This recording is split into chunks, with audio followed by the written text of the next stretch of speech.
Assalamualaikum warahmatullahi wabarakatuh.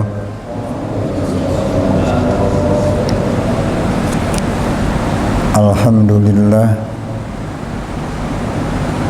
alhamdulillahilladzi fataha li awliyaihi baba rahmatihi wa mahabbatihi wa ghammaduhum bi ibadatihi wa ta'atihi hatta yanalul ilma wal hidayah wa kashafa lahum hiyadu jamali wa zakahum wa khalaqa sabha anwari wa atla alaihim samsa asrari wa manna alaihim bisbagi ni'amai. Asyhadu an la ilaha illallah wahdahu la syarika lahu fil uluhiyati wa rububiyati wa asyhadu anna sayyidana Muhammadan abdu wa rasuluhu khairu khalqihi fid dunya wal akhirah. Allahumma shalli wa sallim wa barik ala habibika Muhammadin sahibis syafaati li jamil ummatil mutabi'ah wa ala alihi wa sahbihi wa dzurriyyatihi wa ahli baiti an-najin 'anil uqubah. Allahumma ij'al farhan nabika wa birridho minka waj'al min ahlil fahmi minka wa la taj'alna minal ghafilin. Rabbana innaka jami'un nasi limin la riba fi innallaha la yuhliful mi'ad. Wa qur rabbi anzilni munzala mubarakan wa anta khairul munzilin. Amma ba'du, para panitia kegiatan pengajian syahriahan, juga pengurus masjid Al-Ikhlas beserta jemaah, juga para imam dan khutbah yang saya muliakan.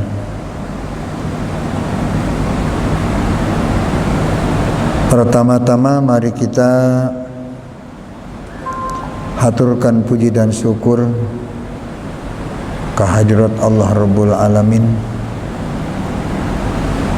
yang pada malam ini kita ditakdirkan lagi berjumpa silaturahmi dalam rangka pengajian syahriahan yang telah berjalan beberapa bulan.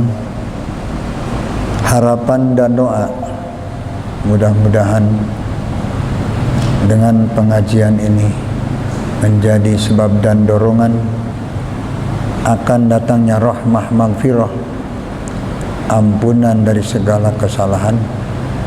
Juga mudah-mudahan kita semua ditambah-tambah ilmu nafi, ilmu manfaat untuk menambah tingkatan keimanan, keyakinan, kemarifatan serta ketakwaan kita pada Allah Subhanahu wa taala. Rahmat dan salam kita sanjungkan kehadirat Nabi Agung Nabi Muhammad sallallahu alaihi wasallam berserta keluarga dan sahabatnya, juga tabi'in, tidak ketinggalan itba'it tabi'in, ulama mutaqaddimin wal ulamaul mutaakhirin, ulama salaf, ulama khalaf. Tentunya kita semua sebagai umatnya beliau, mudah-mudahan di dunia kita bisa tamasuk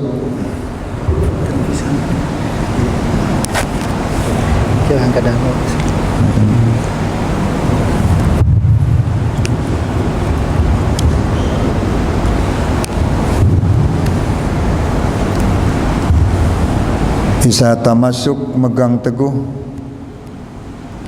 akan segala titahnya dan meninggalkan segala yang dicegahnya. Di akhirat nanti mudah-mudahan kita termasuk umat yang mutaba'ah, juga mendapatkan syafaat udmanya beliau Nabi Muhammad sallallahu alaihi wasallam. Bapak-bapak hadirin ahli pengajian yang sama-sama hadir pada malam ini, kita sebagai manusia tentunya perlu melihat hakikat daripada pribadi kita ini adalah betul-betul manusia atau memang sekadar dohirnya manusia, hakikatnya sudah menjadi makhluk lain. Manusia itu adalah hamba Allah yang terkumpul antar dua alam, satu alam mulki, kedua alam malakut, satu jismani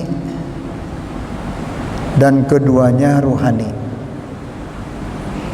Allah menjadikan kita sebagai makhluk mutawasid, makhluk yang dijadikan baina mulkihi wa malakutihi, di antara alam mulki Allah dan alam malakutnya Allah. Alam mulki alam syahadah, alam malakut alam gaib. Gaib dari alam dunia ini. Bapak-bapak yang saya hormati, dengan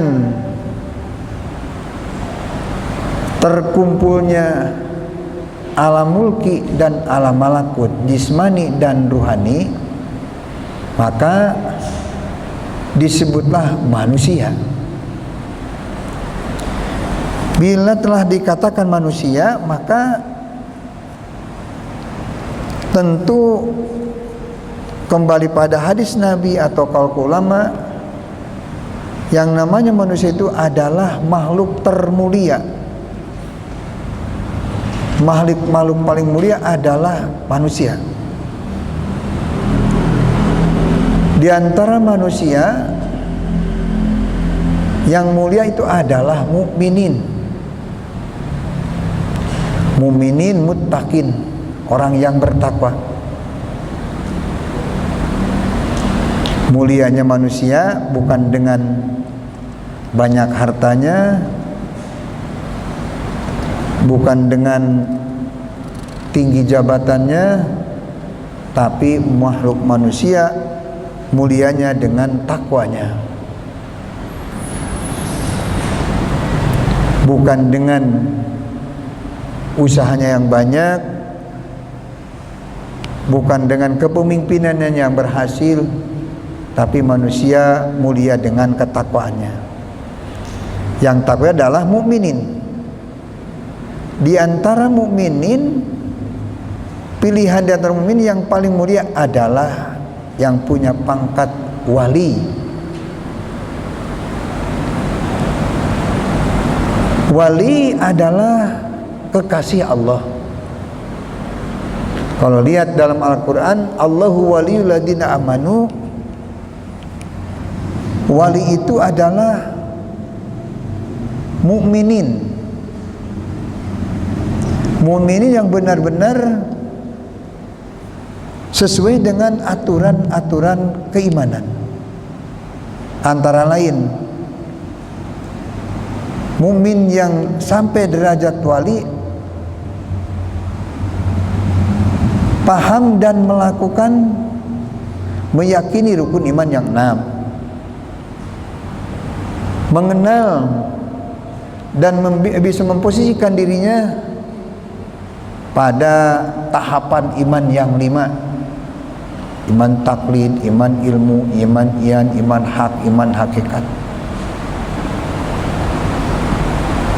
Yang mencapai derajat waliullah juga mukmin yang paham akan kejadian iman. Ada iman matbu, ada iman maksum, ada iman mauquf, ada iman makbul, ada iman mauquf, ada iman mardud. Juga waliullah memahami akan kesempurnaan iman yang 4. Iqrarun bil lisan, mengatakan 2 kalimat syahadat dengan lisannya. Tasdikun bil jinan, membenarkan segala sesuatu yang didatangkan dari Nabi Muhammad SAW lewat hadisnya, juga kalamullah yang diwahyukan lewat malaikat Jibril pada Nabi Muhammad SAW. Tasdikun bil jinan. Amalun bil arkan, tidak cukup dengan tasdik bil jinan dan iqrarun bil lisan, tapi harus amalun bil arkan. Seorang wali mengamalkan segala tugas Allah dengan indranya.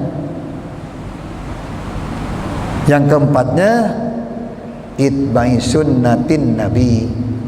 Iqrar bil lisan, tasdikun bil jinan, amalun bil arkan, itba'i sunnatin nabi. Itu kesempurnaan iman.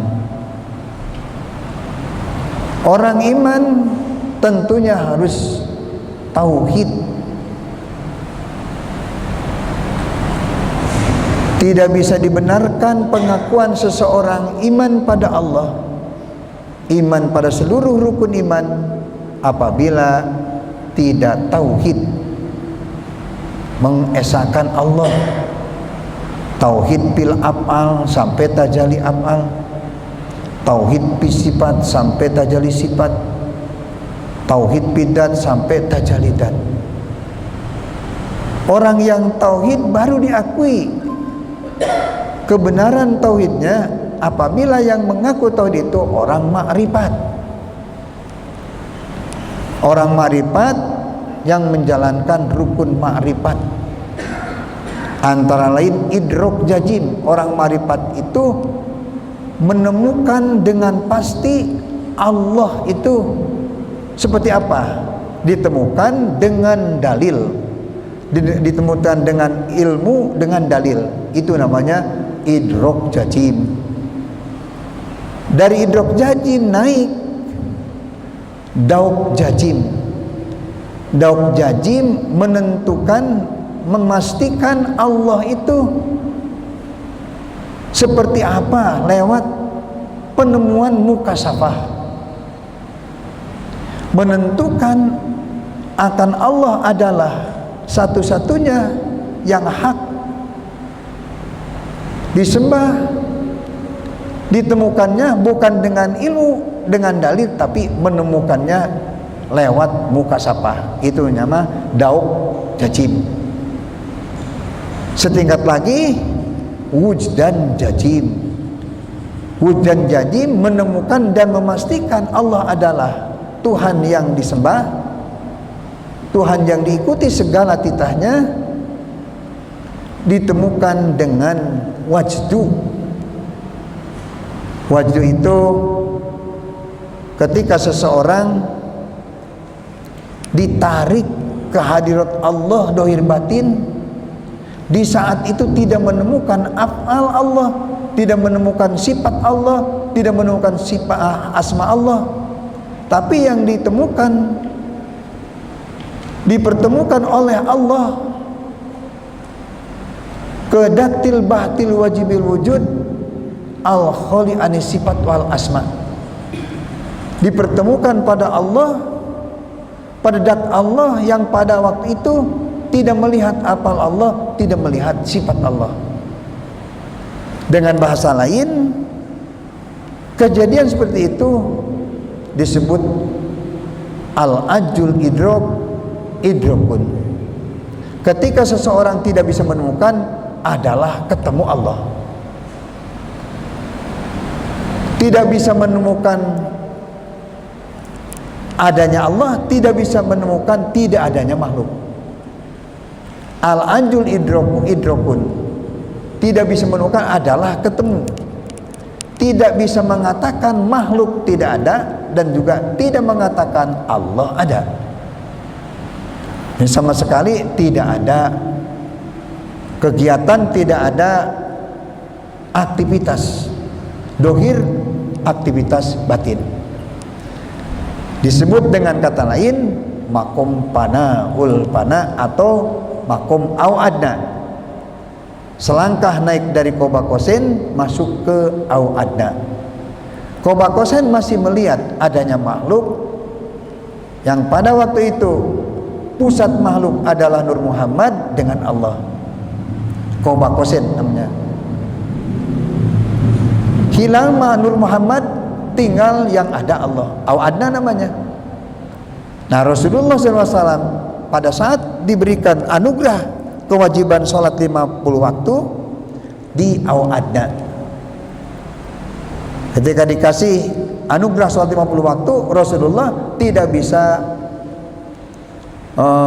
memohon dikurangi dan sebagainya, karena tidak bisa, tidak ada aktivitas apapun. Turun ke alam Jabarut, alam atau daerah aslinya Nur Muhammad. Rasulullah telah sadar di sana, tapi belum ada siapa-siapa. Sedangkan Rasulullah ada tugas wasawirhum fil amri. Segala urusan harus tumbuh atau berjalan dari musyawarah. Turun lagi ke alam malakut, ketemu dengan nabi-nabi, Nabi Musa, Nabi Isa, dan nabi lain-lainnya.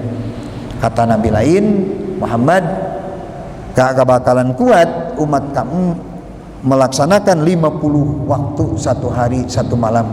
Jangankan umatmu yang kecil-kecil, walaupun umat kami yang agak besar-besar, kata Nabi Musa, gak bakalan kuat melaksanakan ibadah sholat 50 waktu. Coba mohon dikurangi. Rasulullah masuk lagi ke alam malak, ke alam Jabarut, masuk lagi ke alam Ijah, masuk lagi ke alam au adna tadi. Begitu Rasulullah sadar lagi, telah dikurangi 5. Bolak-balik kembali lagi, masuk keluar, akhirnya tinggal 5 waktu. Yang apabila dilaksanakan oleh umat Muhammad cukup 5 waktu, dengan fadilah 5 waktu itu bila dikerjakan oleh umat lain harus 50 waktu baru seimbang. Umat lain mengerjakan 50 waktu, umat Muhammad cukup 5 waktu baru seimbang fadilahnya. Selanjutnya, manusia mulia itu manusia mukmin pangkat wali, wali yang telah mencapai derajat nabi.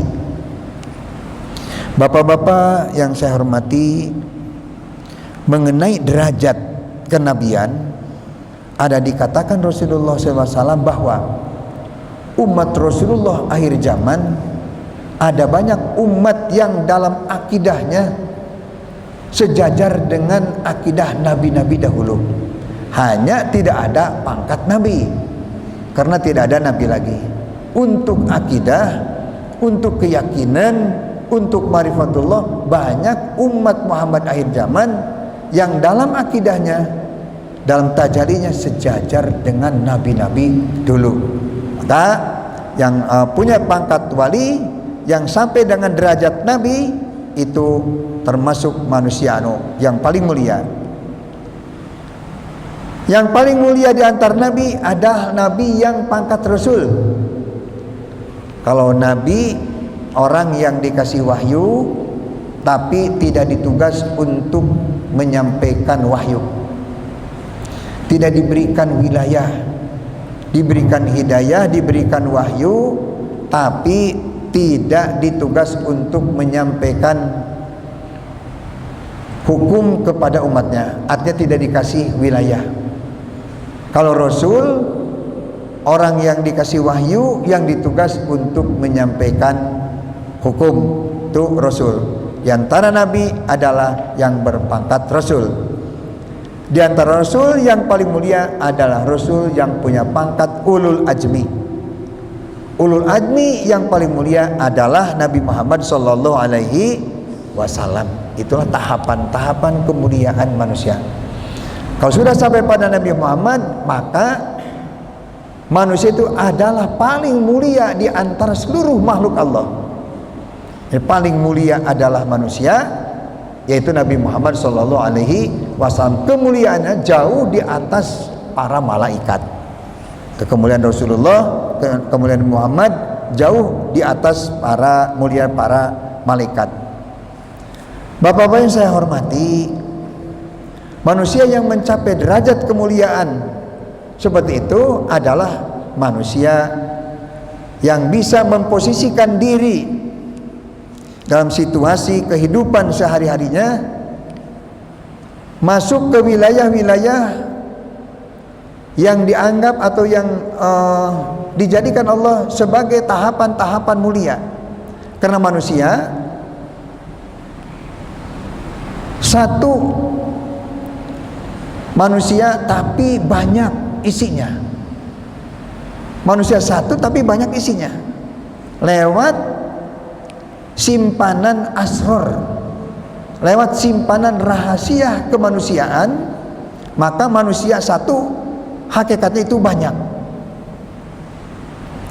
Manusia terkumpul dari awalim, seluruh alam.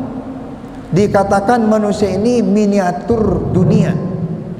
Miniatur dunia, dunia kecil. Di manusia ini ada mataharinya, matanya, ada saluran airnya, pipa-pipa darahnya, ada rumput-rumput, ada gunung-gunungnya. Ini dunia kecil atau miniatur dunia adalah manusia. Jadi hanya kecil. Seluruh komponen dunia ini ada di dalam manusia. Manusia di dalamnya ada yang bersifatkan malaikat. Walida yuqalu lahu al-alamul asghar. Manusia dikatakan alam kecil atau miniatur bumi. Wa yuqalu innahu nusihat minal awalim. Dikatakan juga manusia itu disalin daripada banyak alam, papihimin sifatnya malaikat. Di manusia ini ada sifat malaikat. Di dalam jiwa kita ini ada sifat malaikat. Apa? Al-aqlu wal marifatu wal ibadatu. Ada akal, ada marifat, ada ibadat. Itu sifat malaikat. Artinya manusia yang telah beribadah betul-betul ibadahnya sesuai dengan aturan syariat, thariqat dan hakikat daripada manusia itu adalah malaikat. Apa sifat malaikat? Al-aqlu wal marifatu, akal dan marifat. Manusia yang sudah masuk ke wilayah sifat malaikat, imannya, tahapan iman tadi termasuk iman matbu. Malaikat imannya tabiat. Malaikat ma'rifatnya tidak belajar. Malaikat tidak usah riyadhah, tidak usah mujahadah, tidak usah belajar, tidak usah malaikat itu wirid. Langsung ma'rifatnya tanpa belajar, disebut imannya iman matbu, iman tabiat. Apakah manusia ada yang punya iman seperti malaikat? Ada, hanya sedikit. Siapa orangnya? Adalah yang disebut majdub ibtida, majdubin ibtida. Nah, manusia majdub ibtida, imannya tanpa belajar. Yang mendapatkan hidayah langsung, nyadap dari Al-Quran tanpa guru. Pusat hidayah adalah Al-Quran. Al-Quran turunkan di bulan Ramadan, hudan linnasi. Al-Quran menjadi hidayah untuk manusia. Quran dibuka, dibaca, langsung melihat Al-Quran, langsung marifatullah. membuka Al-Quran, membaca ayat Al-Quran, langsung ma'rifatullah. Itu majdub ibtida namanya. Tanpa guru, langsung ma'rifatullah. Hanya sedikit orang yang kebagian kelas majdub ibtida, dapat hidayah langsung dari Al-Quran tanpa guru. Jika kita tidak berhasil iman matbu, tidak termasuk kelompok majdub ibtida, maka dengan segala kesadaran, dengan segala kekuatan yang ada, ikut masuk ke jalur salikin namanya. Kalau salikin, mau iman itu bisa susah, bisa agak lumayan ringan. Umumnya susah, harus belajar dulu, belajar ngaji dulu. Setelah belajar memahami arti daripada pelajaran kemarifatan, di samping belajar kemarifatan, riadohnya, mujahadahnya dilaksanakan. Karena tidak ada satupun yang punya derajat tinggi, apa itu waliullah, apa itu nabi, yang tidak riadoh dan mujahadah. Semua nabi, semua waliullah, beliau mendapatkan derajat tinggi itu semuanya munajat, semuanya riadoh dan mujahadah. Maka kita semua sebagai umat-umat yang menelusuri jalan-jalan para aulia, apabila kita mau sampai pada titik puncak hadrat kunsi fi basatil unsi, ingin usul pada ilahi rabbi, maka lakukan riadoh dan mujahadah. Coba lihat apakah ada yang disebut waliullah, apakah Syekh Hasanuddin Banten, apa Syekh Syarif Hidayatullah Pamijahan Cirebon, apa Syekh Abdul Pamijahan mencapai derajat aulia tanpa riadoh, tanpa, tidak ada. Nah, kita ziarah ke tempat-tempat atau ke makom-makom aulia, begitu datang ke tempat ziarah segera beli buku riwayat singkat wali tersebut, bagaimana ceritanya kok jadi wali. Datang ke tempat ziarah langsung baca riwayat singkat wali yang kita ziarah sana, barangkali ada hal-hal yang bisa kita lakukan, barangkali ada perjalanan yang bisa kita lakukan, seperti perjalanan wali yang kita ziarah. Jadi semua aulia, semua anbiya melakukan riadoh dan mujahadah. Dikatakan dengan orang-orang arif, ya, siapa orang yang ingin wusul pada Allah tapi tidak riadoh, tidak mujahadah, lam yahsul min hadi tariqati hordala, pada syariatnya tidak akan berhasil sebiji sawi pun. Artinya sekecil-kecilnya benda kecil tidak akan berhasil kemarifatan jika tidak riadoh dan tidak mujahadah. Maka dikatakan oleh orang-orang arif, la buddha lisaliki min kasroti riyadoti wal mujahadati. Atau kata lain, la buddha lisaliki min kasrotil amali. Mau tidak mau, orang yang berjalan menuju hadrat kursi, menuju ilahi rabbi, harus riadoh dan mujaharus, banyak amal. Tidak senang-senang nangkring, ngopi nyesep. Waliullah nggak bisa begitu. Jadi harus melakukan tahapan-tahapan. Taroki di makom yakin, tadani di makom marifat, tadali di makom bako badapana. Pekerjaan taroki pertama tobat, sobar, ridho, syukur, juhud, tawakal, khauf, roja, mahabbah. Itu langkah awal orang yang berharap ingin wusul pada Allah. Pertama lakukan itu, taroki di makom yakin. Semua itu tobat, sobat dan sebagainya tidak akan bisa terjadi bila tidak punya ilmu. Maka tambah makom tolab jadi 10 perjalanan tangga kesucian untuk mencapai hadratul kursi. Langkah pertama dalam taroki 10 langkah yang kita lakukan. Bila seseorang sudah sampai pada makom mahabbah, Allah menjanjikan Allah akan menambah 1 makom lagi, makom mahbub, di 11 perjalanan di makom taroki. Langkah kedua, tadani di makom marifat. Itu banyak jalan. Tadani baik awalnya di tafakur, lalu muraqabah, musyahadah, tafakur melihat af'al Allah, muraqabah melihat sifat Allah, musyahadah melihat zat Allah, tafakur melihat af'al Allah, alatnya basar dan hasatun nadri, mata kepala dan rasa daripada penglihatan. Kalau melihat sifat Allah, mata basirah, mata hati yang melihatnya, bukan mata kepala.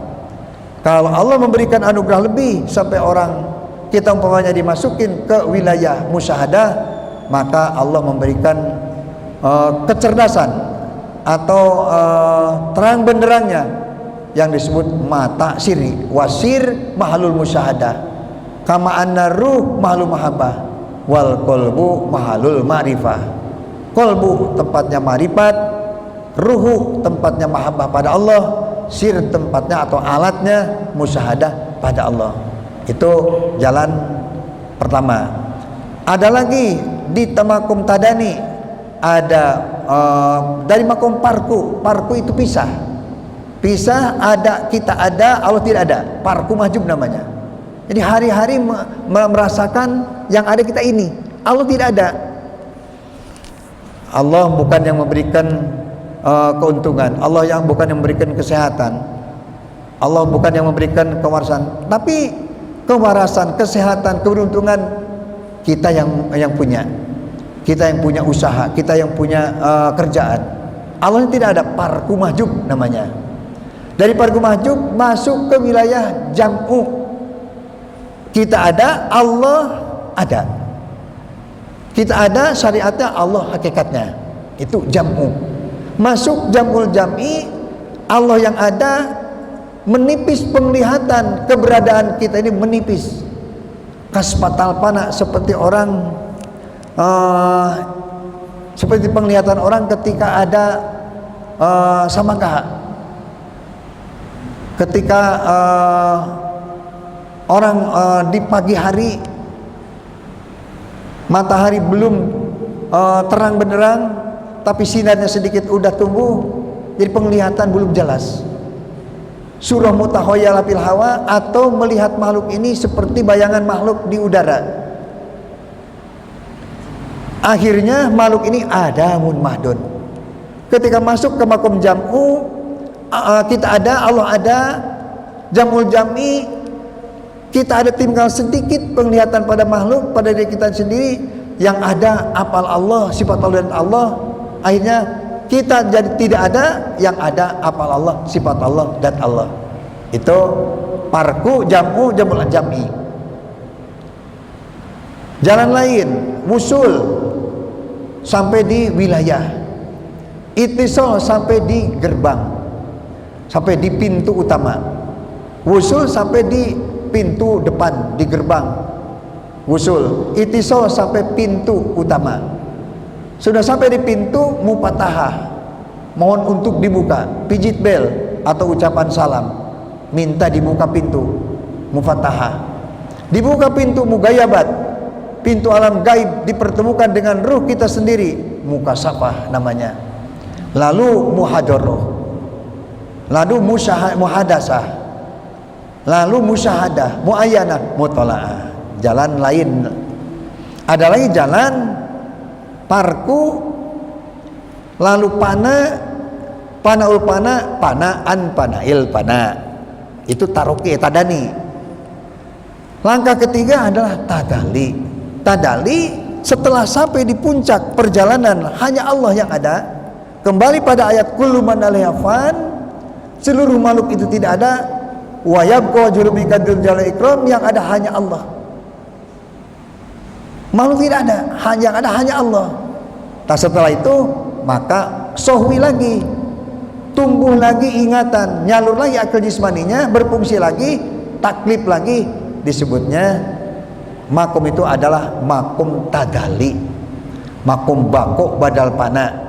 Kesadaran tumbuh lagi, tapi di dalam hatinya tidak lepas adanya Allah. Akal jismaninya nyalur lagi, tapi di dalam hatinya seperti tadi, seperti belum ingat makhluk di dalam hatinya. Tapi jasmaninya udah nyalur lagi, akal jismaninya, IQ-nya udah nyalur lagi, tapi kemarifatan yang menyala, anwar nur kemarifatan di dalam hatinya tidak padam atau tidak redup. Itu namanya makom bako badal pana. Nah, pencapaian sampai di sana maka menggunakan akal ruhani, akal jismani, dilanjutkan menggunakan akal ruhani untuk melihat hal-hal yang gaib, akal jismani untuk melihat hal-hal yang dohir. Termasuk lagi manusia itu wamin sifati syaiton, selain daripada sifat malaikat, manusia ada sifat setan. Wamin sifati syaiton al-igwa, ketika seseorang sedang dirasuki sifat setan, maka manusia itu maunya menyasarkan, membuat manusia dolim, membuat manusia durhaka, mengajak orang lain untuk berbuat maksiat. Itu manusia setan namanya. Kalau tadi manusia malaikat. Kalau lihat orang ngajak orang untuk maksiat, mengajak orang untuk dolim, mempengaruhi orang untuk mengkhianati orang lain, itu hakikatnya manusia setan namanya, al-igwa. Kalau setan, lakum adu mubin, inna syaiton lakum adu mubin. Kapan siang atau malam, sendirian atau banyak orang, setan selalu menjadi musuh manusia. Kita lagi sendirian, kita lagi ibadah, kita lagi bekerja, setan terus menjadi musuh. Juga setan itu jadi korin. Korin itu pendamping. Dulu ketika kita lahir ke dunia ini, kita dikasih korin. Korin itu pendamping. Satu korin malaikat. Dikatakan malaikat ada sebelah kanan. Korin yang kedua adalah setan, adanya sebelah kiri. Kiri kanan itu bahasa, bukan artinya terus berjalan di kiri dan di kanan. Karena kiri itu kejahatan, setan disebutnya di sebelah kiri. Karena malaikat itu selalu mengajak akan kebaikan, maka malaikat tadi sebelah kanan dikatakannya. Jadi korin setan, korin manusia, korin malaikat. Korin setan terus mengajak supaya kita berbuat kemaksiatan, kita jadi kufur, kita jadi musyrik. Kalau malaikat terus mengajak untuk beribadah, untuk takwa, untuk marifatullah. Setan selalu berdampingan, selalu berbarengan. Kemana-mana ngikut, kita sholat ngikut, kita ngaji ngikut, kita ke tempat kerja ngikut, terus setan ngikut. Dan setan selalu menjermuskan. Dengan demikian setan itu harus diusir, ditaklukkan, jangan sampai bisa mempengaruhi keseharian kita. Untuk mengusir setan itu hanya satu-satunya alat atau satu-satunya kajian. Apa itu mengusir setan? Dengan zikrullah. Setan tidak takut dengan banyak sholat. Setan tidak takut dengan banyak baca Quran. Setan tidak takut dengan orang banyak sedekah. Takutnya setan dengan zikrullah. Baca Quran sambil zikrullah, sholat sambil zikrullah, sedekah sambil zikrullah. Segala sesuatu yang kita lakukan sambil zikrullah, itulah musuhnya setan. Setan takut dengan zikrullah, tidak takut dengan amalan-amalan. Nah, amalan-amalan yang tidak zikrullah, setan tidak takut. Dengan demikian maka perbanyak zikrullah. Zikrullah yang mana yang ditakuti setan? Zikrullah yang sudah masuk ke dzikir hudur. Kita dzikir madkurnya Allah, yang madkurnya hadir, disebut dikir hudur.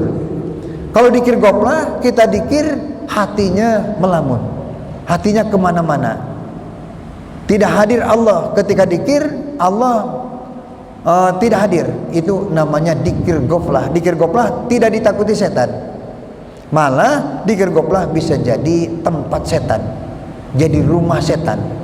Kalau dikir yang dilaksanakan, lisannya dikir, hatinya tidak dikir, maka dikir itu bisa jadi rumah setan. Semakin banyak dikir, semakin banyak persediaan untuk setan, semakin banyak mempersiapkan perumahan untuk setan. Jadi semakin banyak dikir goflah, semakin banyak rumah-rumah untuk didiami setan. Ini dikir goflah jangan terlalu lama. Melihat dikir goflah itu berbahaya, maka ada orang yang punya pikiran agak picik. Kalau begitu, saya mah gak bakalan dikir, nanti aja setelah ma'rifatullah baru saya dikir, setelah bisa hadirkan Allah baru saya dikir. Dan begitu, seperti kita nanam pohon jeruk umpamanya, yang lain udah berbuah, ini satu pohon ini tidak berbuah, apakah langsung dibunuh pohon jeruk itu atau dirawat? Dirawat biar berbuah kayak yang lain. Begitu juga dikir, jangan dulu dibunuh, jangan ditinggalkan dikirnya. Dikirnya terus berjalan, ditingkatkan pemahaman atau makna daripada dikir sampai dikirnya dikir hudur. Kita dikir madkur, Allah hadir, hadir apalnya, hadir sifatnya, hadir asma atau datnya. Dikir yang terakhir ada dikir ghaibatin sama siwal madkur, itu mah jarang ketemu atau kadang-kadang dipertemukan tapi tidak merasakan. Dikir ghaibatin sama siwal madkur. Kita dikir, tidak ada kita yang dikir, juga tidak melihat Allah yang madkurnya.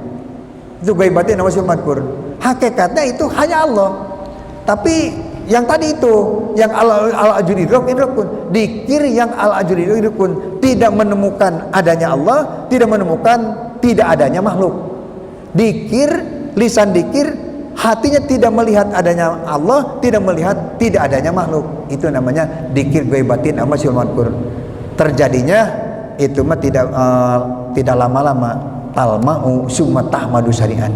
Dikir ghaibatin sama siwal madkur datang seperti kilat menyambat, trelep hilang lagi, trelep hilang lagi. Jarang dikir ghaibatin sama siwal madkur itu bisa lila, bisa 1 jam, apalagi setengah jam atau 5 menit juga susah.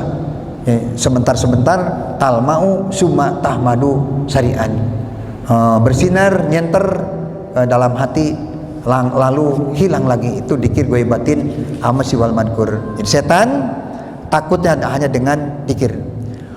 Wa min sifatil hayawan, juga manusia itu sekali-kali masuk jadi hewan. Kapan? Fi halatil godobi yakunu asadan.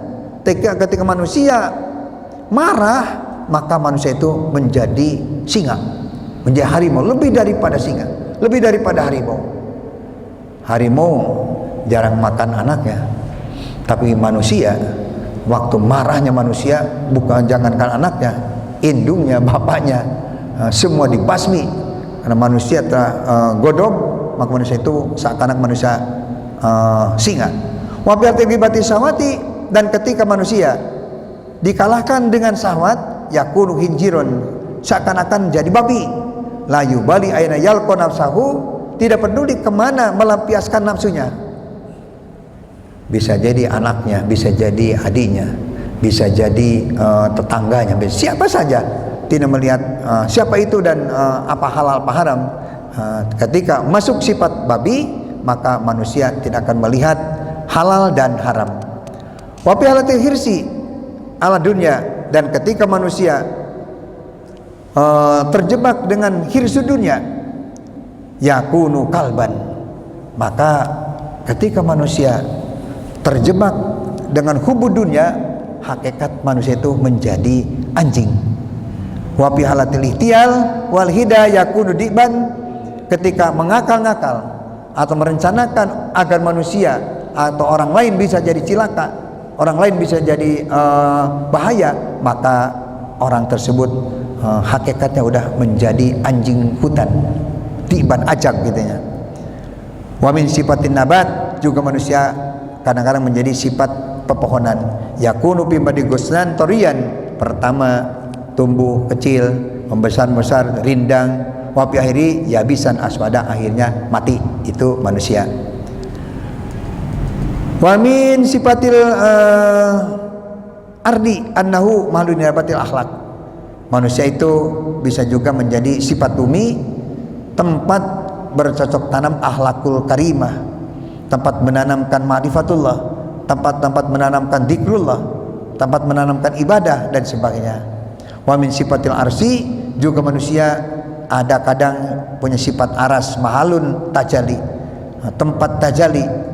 Wallahu annahu hazainul ulum, tempat mencatat ilmu, wal qalam, mencatat, wal jannah, juga manusia itu bersifatkan sorga. Kapan? Idza hasanat akhlaquhu tana'ama bihi jalisuhu. Ketika manusia itu baik-baik, akhlaknya baik, bahasanya baik, tindakannya baik, maka jadi tenang orang-orang di sekitarnya. Itu manusia sorga namanya. Nah, sebaliknya manusia ada juga manusia neraka. Kapan? Idza qabihat akhlaquhu itaraka bihi jalisuhu. Ketika manusia akhlaknya buruk, maka terbakar, resah, gelisah ketika ada orang. Awas, hati-hati, situ udah datang lagi, pintu awas, kuncinya baik-baik gitu. Awas motor jangan di luar, saat udah datang lagi. Itu manusia neraka ngarannya. Jadi orang-orang lain ngerasa resah, merasa gelisah ketika dekat dengan orang tersebut. Jadi manusia itu banyak di dalamnya banyak sifat-sifat. Ada sifat aras, ada sifat langit, ada sifat malaikat, ada sifat setan, ada sifat hewan-hewan dan sebagainya. Maka posisikan diri kita ini jadi sifat-sifat yang baik, seperti menjadi manusia aras, menjadi manusia langit, menjadi manusia sorga. Maka setelah itu maka masuk ke wilayah inna akramakum indallahi atqakum. Sesungguhnya manusia mulia adalah manusia yang takwa. Ukuran takwanya menjadi derajat tinggi di hadapan Allah Subhanahu wa taala, bukan dengan banyak duitnya, bukan banyak usahanya, tapi di hadapan Allah manusia mulia adalah ketakwaannya.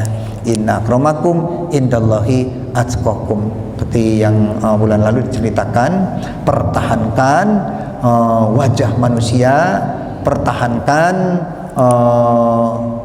klise-klise kemanusiaan, walaupun jismaninya udah nggak ada, tapi di alam malakut cahaya yang berbentuk seperti wajah kita ini pertahankan. Jangan sampai begitu ba'as, bangkit dari alam kubur, sudah menjadi ganti warna, udah menjadi babi, udah menjadi ular, udah menjadi anjing. Jangan sampai begitu. Kalau bangkit dari alam kubur menuju ke arah mahsyar, kita udah ganti rupa, udah menjadi sapean, maka tandanya kita ini manusia cilaka.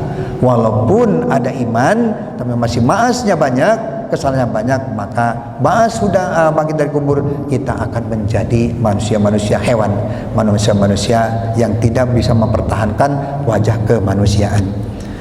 Bapak-bapak, jemaah yang saya hormati, kajian kita di malam ini kita bisa membayangkan manusia adalah makhluk termulia, adalah makhluk paling istimewa. Tapi sebaliknya manusia itu bisa jadi makhluk terhina, makhluk jadi paling tidak terhormat. Hewan masih terhormat, malah yang kita lihat najis dan sebagainya masih mendingan daripada manusia yang durhaka. Jadi manusia paling mulia adalah manusia, paling hina juga adalah manusia. Maka ciptakanlah kita sebagai manusia yang mulia. Dulu pernah dikatakan, jadikanlah manusia susu kan ya. Jadi manusia susu di tengah-tengah najis darah, dan di tengah-tengah najis bahan beraknya atau bahan kotorannya hewan. Di lambung hewan, sapi umpamanya, di sana di lambung ada bahan kotoran yang buat besok dikeluarkan, najis. Ada juga darah najis. Di tengah-tengah itu satu kotak, satu tempat ada susu yang murni, tidak tersentuh atau tidak terjamah najis, dan juga saigon disaribin, enak diminum dan padat gizi. Maka jadilah manusia-manusia susu, jangan terpengaruh dengan najis kekufuran, najis kemusyrikan, najis kemaksiatan. Bertahan menjadi manusia susu, iman, ma'rifatullah, dan bertakwa pada Allah Subhanahu wa taala. Itulah Bapak-bapak yang saya hormati, mudah-mudahan kajian malam ini minimal kita dapat mengevaluasi apakah saya ini manusia, apa saya ini setan, apa saya ini singa, apa saya ini babi, apa saya ini anjing gitu ya. Kita dapat membaca, dapat melihat keberadaan hakikat daripada jiwa-jiwa kita ini. Mudah-mudahan sekali lagi kita termasuk manusia yang bertakwa supaya menjadi manusia yang paling mulia di hadapan Allah Subhanahu wa taala. Itulah yang saya dapat sampaikan, mudah-mudahan manfaatnya. Wallahul muwaffiq. Assalamualaikum warahmatullahi wabarakatuh.